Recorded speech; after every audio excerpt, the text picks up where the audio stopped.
Инфлацијата во еврозоната се намали под целта на Европската централна банка од 2% за прв пат од 2021 година, што ја зајакнува довербата на инвеститорите дека каматните стапки може да се намалат побрзо од очекуваното. Овие податоци ќе ја зајакнат растечката увереност кај инвеститорите дека Европската централна банка ќе мора да ја олабави монетарната политика побрзо за да одговори на економијата што забавува и неочекувано брзата дезинфлација. Од над 10.000 деца што се надпреваруваат во детската лига, само нешто над 300 се девојчиња. Лигата што ја организира Фудбалската федерација на Македонија е организиран систем на надпреварување за деца од 7 до 12 години. Соодносот на момчиња и девојчиња во надпреварувањето покажува дека малку работи се сменети во земјава кога станува збор за женскиот фудбал од 2021 година наваму.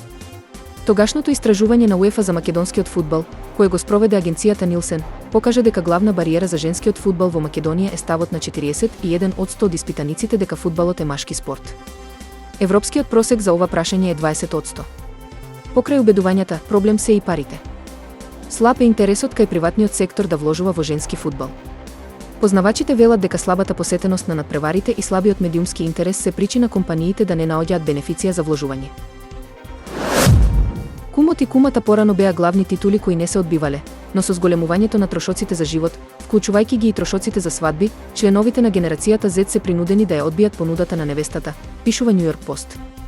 Свадбите во Америка станаа повеќедневен настан, а социјалните мрежи диктираат нови, често екстравагантни трендови кои невестите сакаат да ги следат на нивниот најважен ден и често се надвор од нивниот буџет. На високите трошоци се пожали и една американска тиктокерка која во вирално видео објасни дека улогата на девер ја чинела $12,000, поради што решила да одбие слични понуди во иднина. 3-годишно момче ги воодушеви корисниците на TikTok со својата неочекувана реакција на расплаканата сестра. Мајката на 2 деца објави видео од надзорната камера на нејзиниот син како влегува во собата на неговата постара сестра. Тие двајца цел ден се расправале, па малото девојче плачело пред да заспие. Што е работата? Момчето ја праша сестра си. Не знам, само сум тажна, одговара таа. Момчето е упорно и не се откажува. Тој сака да знае зошто неговата сестра е толку вознемирена. Откако неколку пати го повтори прашањето зошто е тажна, таа одговара: мама и тато се злобни. Сакајќи да й помогне, помалиот брат и вели на сестра си: ќе им викам. Како што се симнува од креветот, го повторува своето ветување.